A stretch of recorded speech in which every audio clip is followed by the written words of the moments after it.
Миний дөө ахаасаа мэдхгүй чадахгүй зүйл байвал асууч. Юуны тул дээд хөрсөж яах вэ? Дэмжээд туслаад.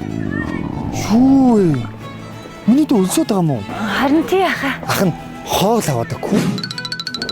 Болж байгаа юм ахаа. Миний хөргөндөө санаа зовлтгүй иди. Миний хөргөндөө цаадсан уу? Бараг л. Ноо, ингэж болох юм уу та агаа? Зүгээрээ. Юуны тул дээд хөрсөж яах вэ? Өлсөд байвал ахтар өрөөд ирж байгаа. За ахаа. Хөрх штт. Одоо нээхгүй амттай мэдчихүүлж. Ахаа, ингэж нэрэ болж байгаа юм уу? Доод хөрсийн оюутан дүүгээ ах нь эргэлүүлэх юм бол өөр хэн эргэлүүлэх юм бэ? Тийм үстэй. Ахаа би таарад байна. No puede caminar porque no tiene Үгүй, хөдөө биш гар дараад байна. marihuana que fumar. La cucaracha. Одоо юу хэрэгтэй? Одоо арай хардим өдөө танд автобусны мөнгө авахгүй.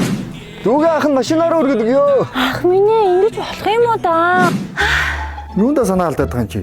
Октоуда оюутан байхдаа өснөөсөө болоод битгий нэг сонио ахта суучаарэ гэж фэйсбүүк дээр пост хийдэм үү гэж бодоод иж гин. Алийг авцаа өгөх дата дууссан. Хараа чи ондоогийн галзуу багц авчих. Тэрний ядгийн. 15,000-аар хэдэн гигабайт дата авч чадна гэж бодож байна. Бүх сүлжээндээ хязгааргүй ирж мессеж бичдэг. Тэгснээр бүр 100 гигабайт датаг ердөө 15,000-аар ондоогоос авах боломжтой гэж боддоо. Бусад газараас бол ийм датаг 87-оос 118,000 хооронд бүр 7 дахин хүнээр авахар юм байлээ. Миний ярьжилд 1 сая төгрөг хэмнэх боломжтой гэхээр бүр арай л галзуу юм. Ондоо лааж байгаа үстэй. Лааж штий.